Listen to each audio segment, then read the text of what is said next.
Yo, you already know who it is. Bro Migos podcast. And you already know who it is. Bryce. Rob. Back again. Another weekly episode. And guess what, guys? We're on the road to 100 subscribers. So always remember, like, subscribe, comment, tell us what you want to talk about. We love doing this for you guys. But on today's show, Shohei Ohtani. We got to talk about the man, the myth, the new legend, the WNBA. And we got a lot of football stuff to talk with you guys on this Sunday.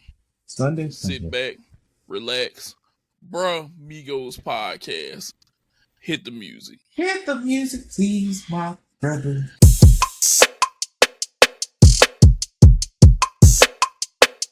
Bruh. Rob, leading off the show today, the picture that you hold in your hand, it speaks volumes to what's going on in the MLB right now. I don't know if you guys know, but as of September 19th, 2024, Shohei Ohtani made history. 50 home runs, stolen base 50, and 51. The man's in the 50-50 club, baby. It's no longer 40-40. Jay-Z, I need you to go back and remake lines in the song. You got to talk about Shohei Ohtani, and they'll be in the 50-50 club now. Just has to be done now. But Rob is just in love with Shohei Ohtani. Go ahead, Rob. Get it out. Good morning, afternoon, evening, viewers. So as you guys know, I am a Shohei Ohtani absolute lover. You know, like that man is brilliant. I've been calling him Sports Hades Comet. I've been calling everything under the sun. Love him like he's my stepson or my son's son or whatever son you want to put. Either way, I absolutely love him. He is the greatest baseball player ever. I know what basically y'all gonna say, but Barry Bonds. And you know what? Normal times, I would say that. I would be like, yes, Barry Bonds is absolutely the greatest baseball player ever. Won like 7 MVPs, went to the World Series, won 762 home runs. I got you. I'm with you, dog. I understand where you coming from. I don't give a fuck, though. Because here's the thing. What Barry Bonds has never done is pitch with a sub-2 ERA. What Barry Bonds has never done is had a 50-50 season. Like Nate just told you. Barry Bonds ain't never did none of that shit. And that's shit that we thought probably either wasn't going to happen or very far few between would be happening. Shohei is about to win his fourth MVP third MVP in 4 years. And this will be back-to-back MVP. This will be back-to-back in 2 different leagues, which only other person that basically won MVP in 2 different leagues, the great Frank Robinson. You know what he didn't do? Do it in back-to-back years. All right? This man is absolutely phenomenal, absolutely great. He even in the game that basically he did the 50-50 in. You want to know his stat line, Nate? Do you want to know what his stat line was? What his overall stat line, Rob? What was his stat line? Let me tell you, my brother. 6 for 6. Count them. 1, 2, 3, 4, 5, 6. 6 for 6. 3 home runs. Threats in Miami. 3 home runs, which the third one, go look it up because I don't think that motherfucker is falling yet. That was a moonshot. Granted, it was off of a second baseman, but it was a moonshot. Like, I think it hit like Jupiter or Stankonia or some shit. 3 home runs, 10 RBIs, stolen bases. No one has ever had that stat line in a game. Barely anybody has ever had that stat line in a week. So that man did it in one night. He is absolutely the best player to ever exist. I don't care what you say. You can say Barry Bonds is a better hitter. I will actually give you that. Barry Bonds is absolutely a better hitter. But as far as an overall player that brings you great hitting, great pitching, They're basically all in one dude. They're basically striking out major league hitters. That he does that. Granted, he's not doing it this year. Yet, apparently, to some reports, it's saying that the Dodgers might actually think about pitching him in the postseason, which I think is dumb. I will think it's dumb. I will not stop thinking it's dumb. But that's their decision. They're talking to doctors. They know his surgery and his rehab better than I do. But I'm just thinking you just keep being wary of or be cautious of a man that basically is coming off of elbow surgery that basically doesn't need to do more than what he's doing right now, which is being the best hitter and arguably the best player in baseball. Because Judge is having an absolutely great season. And if you say he's having a better season, I'm good with that too. But as far as a single player, all this nigga does is impossible. And he does it in spectacular fashion. When he hit 40-40, when he got his 40th home run, it was a game-ending grand slam. All this nigga does is have for the flair for the dramatic and be great. I don't know what else to say about this nigga. I don't know what else to say. All right? I don't. I really, really, really, really, really, really, really don't. He is absolutely phenomenal. We gotta give praise due. You have to make sure you watch him in a league that has an Ellie De La Cruz, who is absolutely one of the most exciting people in all of sports. Where you have Aaron Judge having an incredible season, an absolutely spectacular season. You got the Tigers that basically might fuck around and get into the playoffs after I called them absolutely shitty. This is a absolutely phenomenal season that is going to have an absolutely phenomenal playoffs, and this motherfucker here is the king of it right now, on the king of its teams. Like, even though they got, two other MVPs that basically hit 1, 2, and 3, even though I think Freddie Freeman's hurt right now, but that is none of the business right now. Facts don't matter. I love you, Shohei Ohtani. Take it away, Nate. The supreme glazing has stopped right now, but he is right, though. He is right, dude. Shohei is having the best season right now.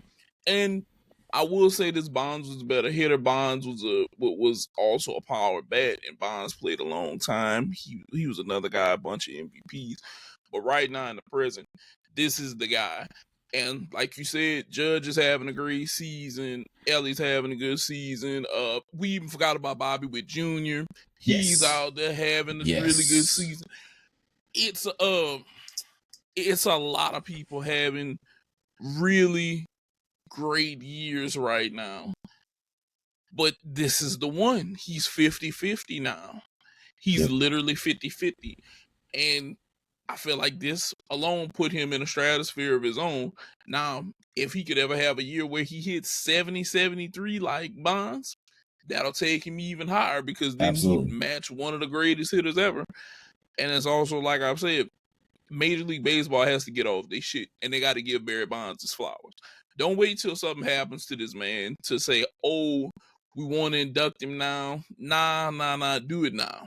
Yep. Do it now while he's here, because you have other spectacular talent coming up, and Shohei is like a prime example of that. And just for the record, I want to say this to everyone. Go back and look at the scouting report. I'm going to tell you why scouting reports don't mean shit. They said that this is the guy who could not hit major league pitching, that he would not make it. And he has 50 home runs. He crossed the line into the 50-50 club with 50 home runs and 51 stolen bases. And like Rob said, 6 for 6, 3 home runs, 10 RBI with 2 stolen base night. That's the same guy that they said on the scouting report that he wouldn't make it in the major league. He's killing it. Numerous people. Killing it. And to Nate's point, one of the things that I really hate they basically do against Bonds is basically put up the steroid shit. Because for one, I will keep saying it until basically y'all understand it. We do not know who did and who did not take steroids in that era. There's numerous people, Sammy Sosa, Mark McGwire, Alex Rodriguez, Barry Bonds, that did not test positive for steroids, but they have this mark against them. Gary Sheffield gets that shit too. And that's what keeps him out of the Hall of Fame for whatever reason, even though he never tested positive for steroids. So whatever reason y'all do this shit, y'all need to at least keep it consistent. And y'all also need to think about the fact that, hey, if these people basically didn't test positive, how many others did? Because they might have just had it. When they went up to Capitol Hill, you had Schilling and all them cats go up there, the only person that went up there that actually tested positive for steroids was Rafael Palmeiro. And that's the only one. And he hit 3,000 hits, had 500 home runs, and that's the shit that keeps him out of the Hall of Fame. But it's still the fact of the matter is, no one knows who did not take steroids in the quote-unquote steroid era. So keep them all in. Put them into the Hall of Fame. Or don't do some inconsistent shit where you keep Biggio out because you say that he might have done steroids. But put Bagwell in because he looked like he fucking did steroids. Yes. So keep it consistent. All right? That's all I ask for. That's it. That's all we really want. And this is coming from two big-time baseball fans. And we just want you guys to do it. Because what's going to happen is we feel like at some point, even though that there's this next group of stars coming up, you're alienating what got you here. Yep. You're fucking with the dudes who put down all of the footwork for you to get to this point. Yep. And we act like we're acting like they're a footnote in history instead of real pages and chapters of what they actually did. Because you should never look past Bond's 73 home runs. The man did this and then he also broke the record. He stands alone. It's other 700 people, but at the top of that hill is Barry Bonds. Just give them the flowers right now. That's all we're gonna say. Now moving on. Rob. What up, though? Explain to the viewers your take on this on what's going on with the WNBA right now. And I'm gonna help elaborate after. So what happened this morning, I don't know if you guys, because we usually tape on Sunday morning. I don't know if you guys saw, but basically they announced that A'ja Wilson was the unanimous MVP, which everybody knew was going to happen. Like, my nigga knew, I knew, like, A'ja Wilson has absolutely had one of the best seasons, in NBA history, WNBA history, whatever you want to call it. Absolutely dominant. I think she was like the first woman or the first person, WNBA or NBA, to basically lead the league in points, rebounds, and blocks or something like that. Essentially, unanimous MVP, absolutely perfect. The only thing is that shit got announced before Jesus woke up. And so I don't know why the WNBA chose to do that, especially when I don't think they've announced any other award. Like, I haven't seen them announce anything about the Defensive Player of the Year, Rookie of the Year, anything like that. Like, because I went on the Twitter page, didn't see shit. Like, the only thing was like a little blurb that they, I think, retweeted or something like that had A'ja Wilson. And granted, this was like a few hours ago, so they might have announced it by now. But yeah, it was just like, it was really peculiar. Like, they would announce her like they were rushing to. Like, we were going to find out. Like, everybody knew that this was going to be the case. People did talk about, Caitlin Clark this. Caitlin Clark had no chance of basically winning the MVP. Like, zero. It was Asia's to lose. I think the next person they said was up was Nafisha Collier, who's also had a great season for the Lynx that basically, I think, became the number one seed in the WNBA. Like, it was just like, no, man. Like, it was Asia's to lose. But my whole thing with the WNBA is they have so much influx of talent that's about to come up. Juju is going to be coming up in a couple years. Paige is going to be coming up next year. Flau'jae is going to be coming up. Hidalgo, I can't remember her first name, but like, she's going to be coming up. Like, they have an influx of talent that's going to be there. Like, that is just like, dude, y'all need to think about, like, you're about to come into your 90s era of your 90s NBA era, where you got your Charles Barkleys, your Patrick Ewings, your Kevin Johnsons, your Larry Johnsons, your whatever, Stephon Marbury's, Allen Iverson's. Like, y'all about to have that right now, and y'all still basically trying to announce that the unanimous MVP at the crack of dawn right before your playoffs start is a good look. Like, announce that shit further on where people can basically really get to it and be like, oh shit, she won it. Like, even though, yeah, it was a foregone conclusion, but actually give people some time. And they could wake up and realize it and actually, congratulate her, all that shit. It just never made any sense at all. You guys, timing is always key. Timing is key with anything WNBA. And what Rob is saying, and me and him even spoke about this a little bit earlier, your timing is so off and you don't realize what you're doing. You're buried today beneath Sunday football. Like Sunday football, nobody's like worried about y'all. Okay. Monday night we got 2 games. All right. What do we have Tuesday, Rob? We have something Tuesday. I mean, they'll probably be playing Tuesday, but yeah, there's nothing. Okay, so y'all playoffs are going on during this time. Wait till Wednesday. Unless something happens big today in football, you give yourself a couple days to ride out the wave on whatever happens. Yep. Tuesday, Wednesday, we're going to announce it. Hey, A'ja Wilson, WNBA unanimous MVP. And you can come out with the rest of your awards. Take up the day. Let people enjoy it. Let the women have the spotlight. Let it sink in. Yeah. But instead, y'all threw this out here, like Rob said, for the crack of dawn, and nobody's up. Whenever Rob said it, he said, "Oh, did you see that they announced it?" And I was like, when did they announce this? Yep. Why did they announce this at the crack of dawn? At 6-something, I was still probably snoring, counting sheep, and talking about, goddamn, there's a lot of sheep around this mug. And y'all announced this. I'm not up at this time to see this. This is something that I gotta file back and see. Now, granted, it had a little hit on Twitter. Hey, she won, but hey, you not getting past. Patrick Mahomes is playing today. Jalen Hurts is playing. Yeah. Everybody's playing today, and then 2 games on Monday. Some spectacular shit is probably gonna happen tonight and tomorrow night.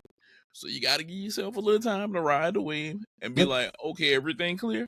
I bet, cool. Let me get in here now with my news. And why didn't you have the rest of the awards? Telling us who plays first, second, third, and fourth.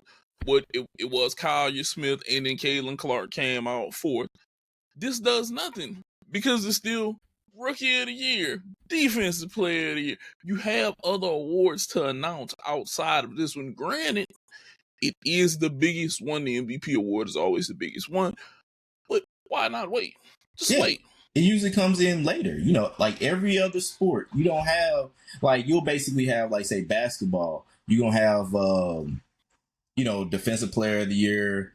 You're going to have Defensive Player of the Year basically get announced. You're going to have, whatevers, like, Sixth Man of the Year. You'll have all those things get announced in order. And then you get the MVP. And then you'll have, like, the all team, the all NBA team, the all defensive team, whatever, all rookie team. You'll basically have those things announced. But the creme de la creme, which it should always be, is that MVP. And so why was it to where you wanted to announce A'ja Wilson today? Early. Like, why not any other time? Like, yes, the playoffs start today. I got you. But you have other awards that these women are basically earned. Why not announce them then? Because then they gonna basically get more of the attention and more of the shine on the days that they gonna get it. Because I'm thinking you're gonna announce it sometime this week if you already announced the MVP. That's why I asked on Twitter, like, is this normal? Because this don't seem right. No, it doesn't. And look, and just in all due fairness, the Aces play Tuesday and Thursday. Do we have a Thursday night football game this week? Yeah. So we got a Thursday night. Guess what? Announce this shit Tuesday. Let A'ja come out, accept her award Tuesday night during the game. Have her moment in the sun, okay? And then if you want to wait till the next day to announce everything else, cool. Just make sure you headlined it with her, getting her award the night before, being on TV, being on their stream and everything else, and announce everybody else Wednesday. Don't do this on a Sunday. Nobody's up right now. Nobody. And yes, we love to cover sports. We're paying attention to this. Some of America is paying attention to this. You know what people on my timelines and different shit is shouting right now? I'm seeing Go Saints, Go Dallas. I'm seeing people talk about each other's mamas right now. I'm seeing people go about their favorite teams right now. Who's hurt? What's going on? How their team is looking? And it's very little WNBA news right now. Basically. Because it's Sunday. It's football. It's the NFL's day. It's our number one sports. Yeah, today is Jesus and football's day. This is the NFL and football. I'm pretty sure Jesus is a fan of somebody. He just ain't told us who he is. You know, some people say he's Saints fan. Some people say he might be a Kansas City Chiefs fan, but you never know. You know, sure as hell ain't no Vikings fan. And I know good and goddamn well he ain't a Cowboys fan because he been letting them get tortured a long time. That got to be Satan's team right now.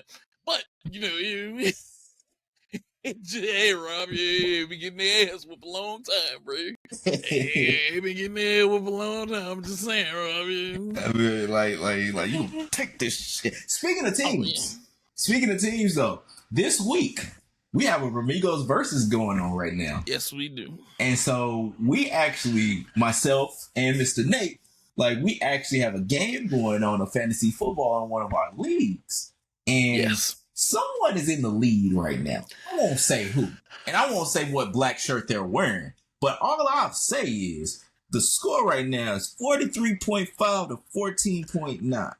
And I'm going to give a disclaimer because right now, that guy, he basically only has one player playing. That's Devontae Smith. I got Malik Neighbors, I got Cleveland's defense, and I got Jarrell Warren playing. But be that as it may, right now, I, according to the win probability, got a 54% chance of winning this game. So right now, we are in a hot battle right now of football fantasy supremacy. All right. Yeah. And I just wanted to let the people know, where we are with that and just how much I'm winning by. All right. That's what I wanted to just basically break out. All right. There will be an update on this show because I got two people on Monday. And he is up right now. He's not lying. He's up right now. But I only got Devontae Smith. Good job, Devontae. 14.9 points by yourself right now. I still got Kansas City to play. I still got A-Chan to play. I still got Xavier Worthy to play with Kansas City because I got a quarterback too. I got old Pat Mahomes and their defense. And hopefully, Kyle Pitts catches a few passes against them. But we will see how this plays out in the end. Which one of us wins? Now, with that being said, transitioning into more football. Rob, what do you think it's going to look like now for Bryce Young? Is this a trade situation or are people jumping the gun? Because I have a few things, but I want to hear what you got to say first. So I would say this. When we first started thinking about this, when we first started talking about Bryce Young and how he's going with the Panthers, I would say there is no choice. Or I did say that there was no choice for the Panthers. They basically stuck with dude because I don't think anybody wanted him. Then I saw the report that it seems that there's multiple suitors that are actually looking to get Bryce Young. And I know people have innovated like Miami and other teams, especially with Tua in his situation, as far as those teams that basically would go out and get Bryce Young. So it's kind of interesting because for me, I think we're not going to know what Bryce Young really is until he gets the fuck off the Panthers. Because the Panthers are really fucking up and really fucking over a lot of careers right now. And so David Tepper and his ass, he basically is not working well with these teams and these quarterbacks. So should they trade him? Should they trade him? I would say if they can get a good offer, because as we did see, San Francisco basically traded up to go get Trey Lance. And they traded a lot of picks and basically said, you know what? This ain't going to work. Traded some Cowboys for a fourth or whatever, a conditional fourth. So there is precedent. And so if there is a trade that basically the Panthers like and that somebody that basically going to give them probably a conditional fourth, probably the same kind of value, even though he was the number one overall pick versus Trey Lance was number 3, I think you might as well do it. Because you don't really have any other options. You can go pick up Ryan Tannehill, who's basically still waiting. You can go pick up another quarterback or trade for another quarterback, like we might talk about a little bit later. And so you can go do those things and basically kind of have a lame duck until you go out and get a new quarterback. But yeah, I mean, if you have a right offer, I would say go ahead and do it because I think that when it comes to them and what I mean by them, the Panthers, I think they basically are not wanting him, and I think they just want to move on from him because they got it wrong, at least from their end. I think that they didn't get somebody that could overcome their stupidity and their actions. I think they basically just got somebody that, yeah, like he worked as well as he could work, you know, and that's just it right now. So, as of right now, I know I was really harsh on him last week, but I'll say this. Panthers, I'm going to lay 60% of this blame at the foot of you, David Tepper. At the foot of you and your GM, I'm going to lay this blame there. And some Panthers fans may say, "Oh, why are you laying the blame there?" I'm gonna explain why. So I have a I'm gonna say it's somewhat of a simple solution. Okay. So Dan Morgan, talking to you, Dan Morgan. Dan Morgan, you're the GM for the Carolina Panthers. We all know, and you being a linebacker who played for the Panthers should know this. New quarterbacks need a line and at least a weapon or two. Usually a strong running game and decent receivers. A strong line lets them learn to develop with the game. The game is a faster pace. Now they have to learn to see things. And it usually comes within the first season or two if they have the time and learn what's going on. You fail to put a line in front of him. One. Okay. Now, some people will say, it wouldn't got Thielen. Okay. You have a weapon. Okay. Because CMC had got his ass up out of there. Christian McCaffrey been said, look, I'm getting the fuck away from here. he saw the writing on the wall years before the writing got there. But first, you guys failed to pull a line. You guys failed to give him a decent running game. You guys did give him a receiver. Well, you kind of gave him two receivers, but only one of them had like a real 1,000-yard season. Yep. With that being said, you need to revamp what you're doing. Learn from this set of mistakes. Okay? Learn from this set of mistakes. Now, you can trade them, as Rob said, or I feel like you can do this, okay? Like I said, exhaust all options.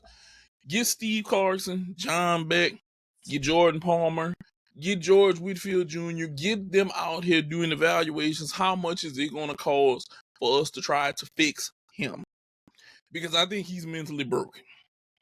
I think right now he's mentally broken, Rob. What do you think?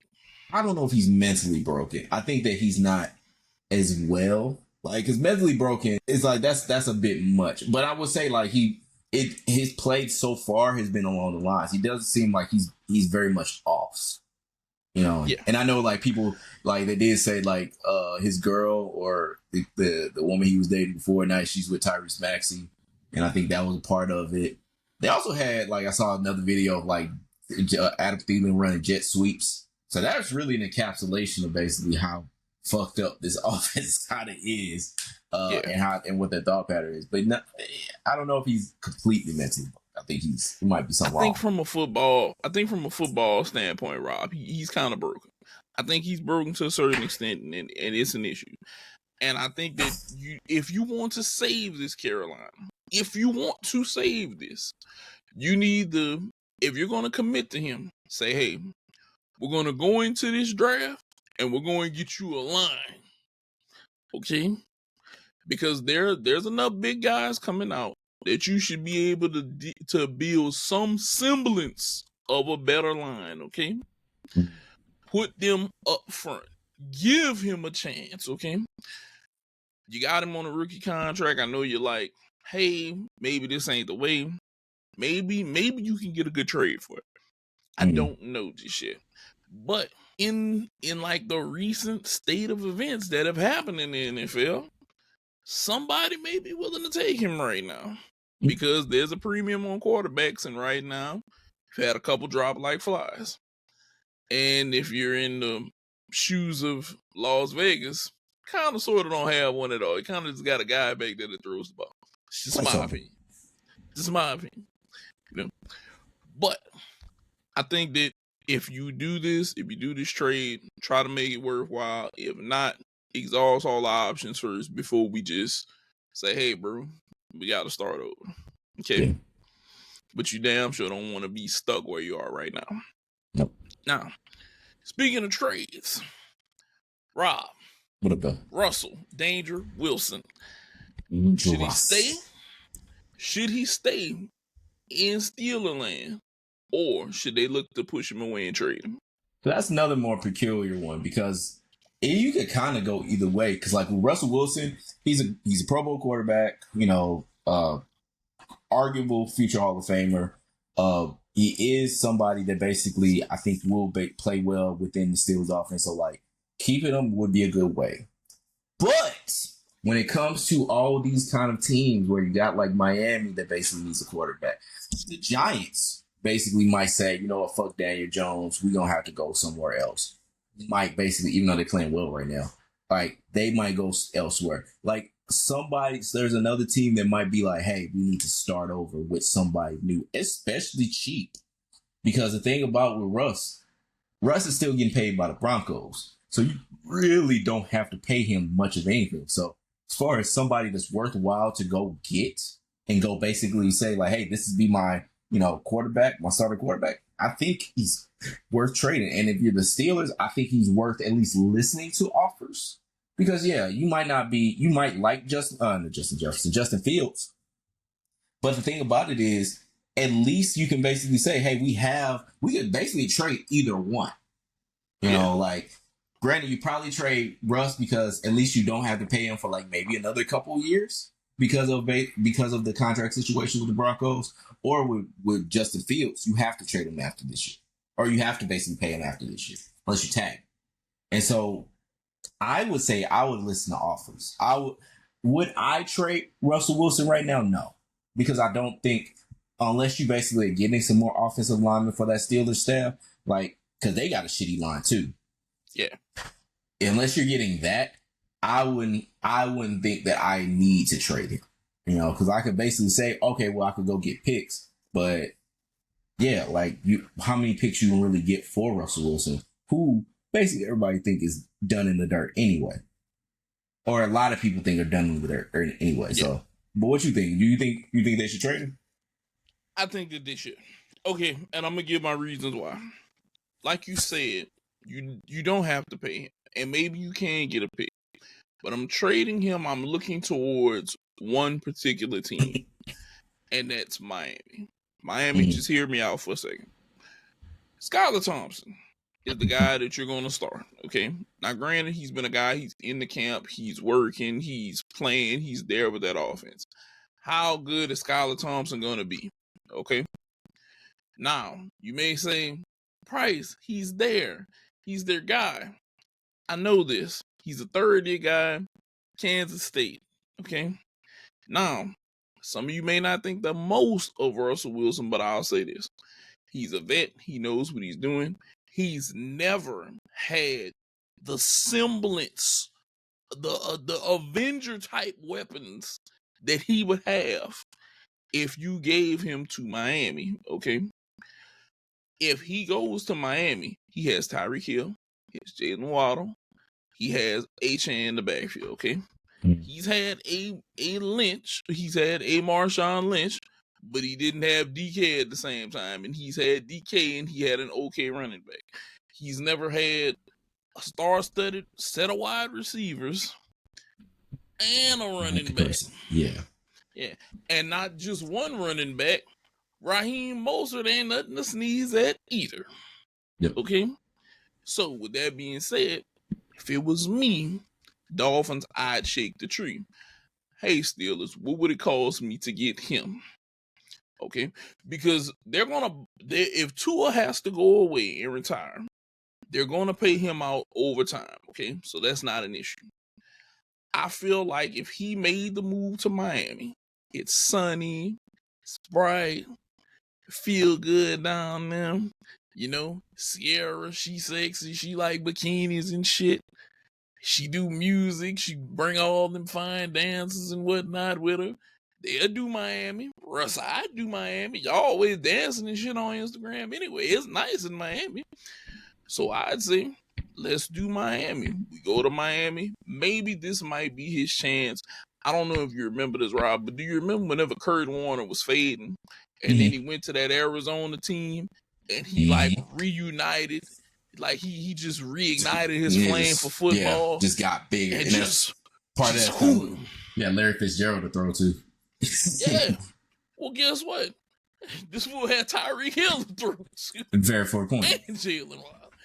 So maybe this could give him another boost. This could give him the spark that he needs, and it'll put him in a really good place and a really nice place at that.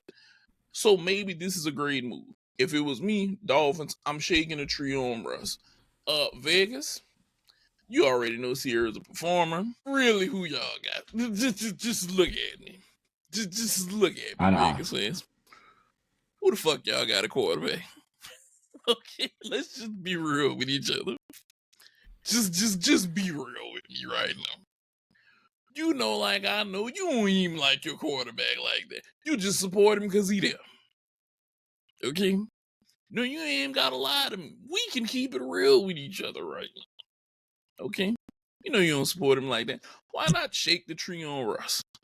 Russ, come on over here, man. You tell Sierra come get a little residency, 6 months over here somewhere. Y'all live the flashy Vegas style and put on the jewelry and stuff and then live life. And it could be done. Henderson County is nice. Be done. I think. Yeah, it can be done for them. Now, the only other team I can really see, the Browns. And you'll see, what they have Deshaun Watson. Well, but for how long? Okay. Due to his situation, I think he may or may not, have to take a little sit down time. And if he's sitting down, you guys need a quarterback. Okay. You do have Amari Cooper. You have a high end defense. You have a high motor defense. Okay. There's a guy on the other side of the ball with a name like Miles. And Miles don't play. Okay. He don't. Last name Garrett. For the ones who ain't know. We ain't talking about no goddamn Miles Turner, who's a pretty good NBA player.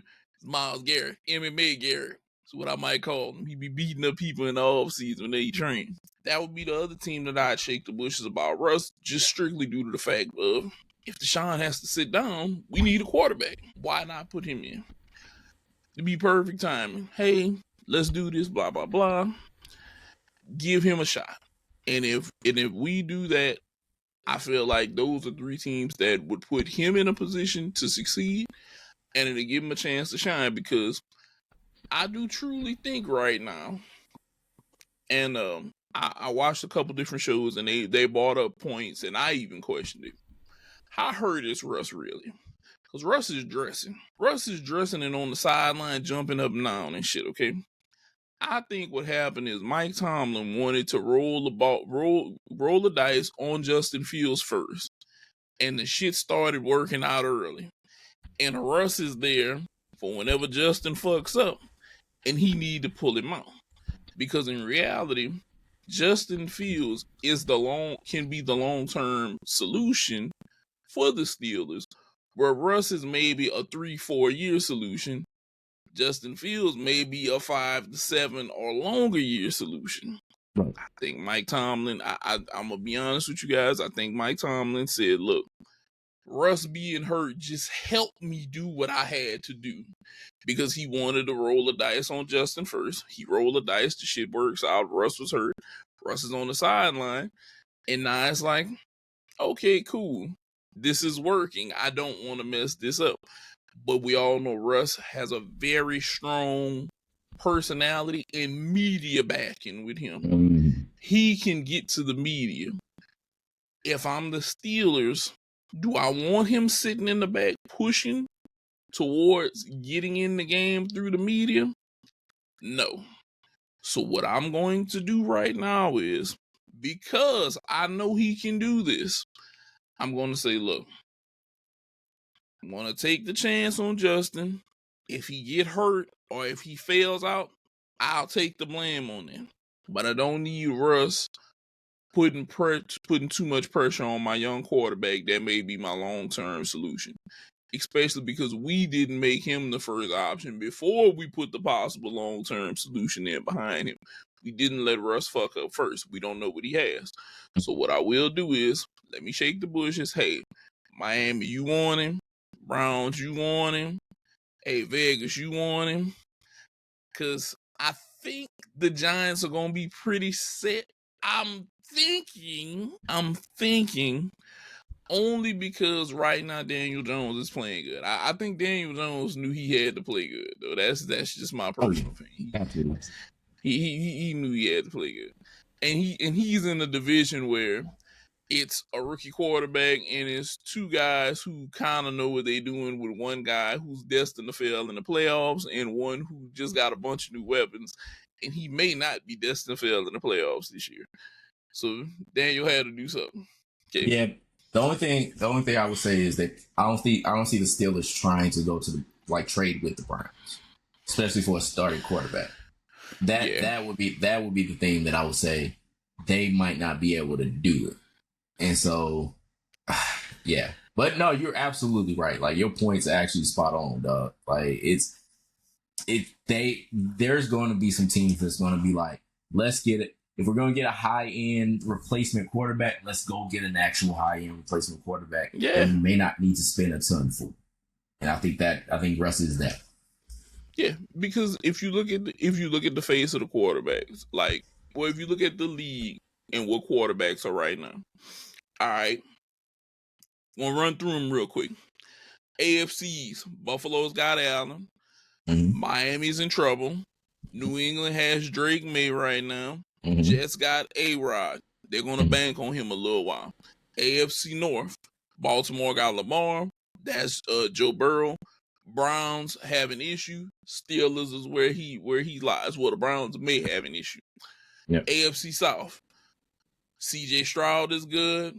Anthony Richards. Well, not today, but he's going to be the long-term solution. Yeah.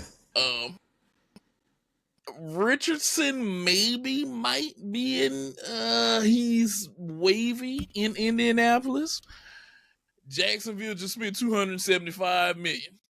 Ain't no backing out from that. Tennessee. Yeah, Tennessee is Tennessee. How Levis is looking. Yeah, they gonna look to replace him. Okay, so Will Levis, you could be leaving. Okay, AFC West, Broncos. Somebody's eating humble pie right now. Let him continue to eat that. Yes. Yeah, let him continue to eat that. I told you guys he was gonna get Bo Nix, and that shit wasn't gonna work out like it was supposed to. And that's also been working out today. That's also been working out today. Yeah, it's working today, but it didn't start out like he thought it was gonna start out. It's working today though, because he is up 26-7. Kansas City, you got fucking Patrick Mahomes. Vegas, you damn sure need somebody in Vegas. Chargers are set with Justin Herbert. Then you look NFC East. Dallas just gave Dak money. Giants are wishy-washy. Daniel Jones may be there. Philly got Jalen Hurts. Commanders just got Jaden Daniels, who I'm picking offensive rookie of the year if he can get his shit together. NFC North, Caleb Williams is running for his life. They just got him, okay? Detroit is straight. Green Bay is good. Minnesota is good because y'all, even though y'all rookie got hurt, y'all are gonna be great. Atlanta, they're gonna be fine. Kirk Cousins and Penix Jr. Carolina, just bench their guy. They're a possibility. Saints, I think Saints are gonna be fine. Derek Carr, Spencer Rattler. They seem like they like him. Yeah. Tampa Bay, look like they cool right now with Baker Mayfield. Arizona finally got Kyler Murray, another weapon out there. He's good. Rams, I think the Rams are gonna be okay. You don't think they're gonna be okay? Oh no, I'm saying they ain't going nowhere. Stafford ain't going on. Yeah, Stafford is straight. San Francisco is pretty much set their mind on Brock Purdy, and Seattle is really good with Geno. So you have a few floating places that you can wind up. Hey, if it's me, I'm going to Miami. If Miami calls and say, hey, bro, we want to try to get you down here, I'm going. Me more so is because of the environment and where and the weapons. I can't pass up on Tyreek Hill and Jalen Waddle and Devon Achane in the backfield. I ain't never had no shit like that. You know, I feel like Mike Epps said, I'm trying to see what that shit feel like. I'm like that right now. I'm trying to see what's going on over there. I might win something over there. You never know. I ain't never had all that shit as weaponry. Like, but no quarterback does, so you never know what he might do. He might go out there and throw for 4,500 yards. Shit.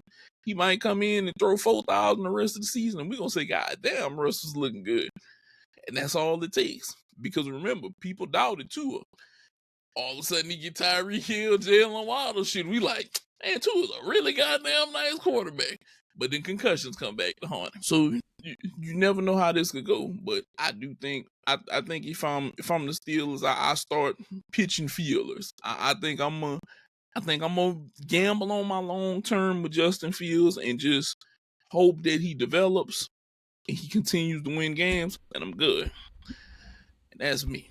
That's just me. Now, we're gonna move from football to boxing. Rehab season. Turk. I told y'all Turk put together some wild cards. And last night was the one over in Wembley. It was a banger. You already know. We're going to talk about the main event, though, specifically. Anthony Joshua, Daniel DuBois. It was a fight for DuBois' IBF heavyweight title. I just got to say this, Rob. Boy, that boy put the hands of God on him. He look, I thought AJ was going to be a little bit more fiery, like he was whenever he was fighting for his life at the end. But this is just the fanatic in me of boxing. Whenever he hit him in the 5th round and knocked him down, you know what came to my mind? Pulp Fiction, bro. So I'm gonna explain. Okay. So what is probably your most like notable thing about Pulp Fiction? Royale with cheese? Nah.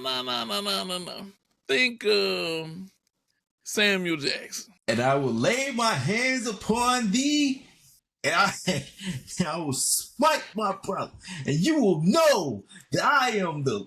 Yeah. I can't. There you go. Okay. And that was the first thing that went through my mind. I said he was giving him that speech at the end. Hey, one of the still shots. Lay my hand upon you. Real shit. One of those still shots. I saw that man was like, yeah, it might have been like hand a guy like hit that like. Look, whenever he hit him with that last shot, I was like, he just told him, and you will know my name is the Lord when I lay my vengeance upon you. And bam, he knocked him out. I don't know if y'all saw how Anthony Joshua was trying to get up, but he was face first on the mat and his body was trying to respond and it wasn't happening. And I was like, damn. He looked like he looked like he was taking a really nice nap. Yeah. Like real much needed nap. Oh yeah. And the thing is, I thought that he had a shot because he tried to fire back at him in the 5th, like right before that shot, he was firing back, and I was like, man, AJ might have got hit and it might have rung his bell, and now he's ready to fight. Mm-hmm. But Daniel DuBois was like, nah, that was just the warm-up shot before the next one puts him down. And it was over for him after that. And I have to say this, Daniel DuBois was attacking him like a young Mike Tyson. He was running behind him, throwing shots, and he was like, nah, motherfucker, bring your ass back in. We ain't about to fight all night. I got shit to do after this match, and I got to put this away early. I got crap to do, bro. And that was it. And whenever he knocked him out, I say, hey, I say AJ as much as he was on his rise again, because I really did think Anthony Joshua had a chance, but people don't realize DuBois had put down Usyk, and now he put down AJ. Usyk put down Tyson Fury, and I'm looking at it like, the guys who are up top are falling right now. They're falling off, and because Deontay Wilder isn't even in the picture, like he's literally not in the picture right now. So I was like, the guys up top are falling to this guy. I was like, if he goes clip Tyson Fury, it's his to win. It's his forever to win. At that point, if he knock off Tyson Fury. But all in all, it was a hell of a banger. I like whenever heavyweights get down like that. Whenever they get down and they get down to the goddamn throwings of the hands and the real live fisticuffs at maximum level, it gets busy. What did you see in that fight that you like? So I didn't really see the fight. I only saw the clip. And he just looked like he was knocked. I honestly didn't even know the fight was happening until I saw the clip that him get knocked out. But yeah, he looks damn. Anthony Joshua, it seems like he basically had a lot of stuff early. Like, yeah, I think he won the Klitschko fight, ended that reign, and then absolutely did nothing. It seems like it basically kind of like what happened with Andy Ruiz and him, where it's like, hey, this guy had a great night against you, and now your whole shit is gone. That seemed like what happened with Anthony Joshua, because he looks the part, but he's always looking at lights. Like, he's just always looking up at the lights. Like, even though he was kind of like face down, when he got knocked out this last time. But like, it's consistent, and it is sad that it's the case. But yeah, I mean, it's what it is at this point, dog. Like, he got. And that's really all it comes down to. Yeah, he really got. But now, before we end the show, I'm gonna go ahead and pass it to Rob, because we got give him their flowers moment. Rob, go ahead. So I want to talk to y'all, and I wanted to give somebody their flowers, because I've been actually catching up on wrestling, and I haven't really been able to. I've been busy, but I've been catching up on Raw, and I want to talk about two gentlemen that y'all probably don't even think that I would talk about them. And I would talk, and this just goes out to, I don't have a flower on me, but digital flower. Just put it right there. Movie magic. We'll do this in post. Braun Strowman, Bronson Reed. You two motherfuckers look like y'all have the most fun in the world. And y'all been beating the hell out of each other for like the last few weeks on Raw. And I gotta say, dog, like, Bronson Reed, you've been nice, my boy. Like, you've actually been looking like Big Bronson Reed. And I gotta give you your flowers, dog. Like, you have been doing the damn thing from when you dismantled Seth Rollins, when you basically, been going at Braun Strowman. Like, you have been doing the damn thing, and I gotta give you your credit, bro. Like, so and Braun Strowman, you've been looking great as well. Like, both of y'all, like the last episode I saw, which is 2 weeks ago now, like, y'all basically going beat the hell out of each other. Like, big meaty man slapping meat is always welcome in this household. And so, with y'all basically doing this, I want to give y'all flowers. And basically, if anybody ain't really talking in greatness about y'all, I am. So, props to y'all, kudos to y'all, thanks for the entertainment. Keep it coming too, because this shit is actually pretty dope. I like the kaiju battles. Yeah, those two are definitely like a human kaiju battle. Definitely. But with that being said, you guys already know how we get down. Like I said, road to 100 subscribers. Me and Rob, don't forget, like, comment, subscribe. Get you a W. Go buy you a W. Go W. You already know. This month of September, before it ends, you only got a few more days. Instead of 10% off, you're getting 20 right now with the code. Code bruh Migos pod, 20% off of your order. Go ahead, get you some of that. Get you some W. Get refresh yourself. Get going. But as always, Rob, go ahead and take us out. Good night, Taylor Swift. Good night, Canada. Good night to Nate as he is losing still 45.1 points to 14.9. So I just say good night to what victory would have felt like for Nate. You know, and I'm talking shit now. I'm basically about to lose this game. I know I'm gonna lose this game. I have that feeling because I'm looking, like Warren, Jaylen Warren. I'm not gonna say I don't fuck with you, but it's gonna be hard to fuck with you going forward. I'll be honest with you. Like 1.1 points, like I couldn't get shit else, like nothing else. Now I'm on a projected 12 points too. All right, I could have had Bucky Irving, who actually got 14, and here you go, wasting my goddamn time. And But good night to y'all. Hope y'all enjoyed watching us, and tell your folks about us. Tell everybody you know. Pass us along, like the comic code, in a daycare. Like just keep us flowing. Keep us reverberating, just everywhere. Just pass us along. Just keep, tell everybody you know about us. Like Rob said, we're going to go ahead and get up out of here. Peace. Deuce. Thanks for checking out this episode of the Bra Amigos podcast. Make sure to like, comment, and subscribe so you never miss an episode.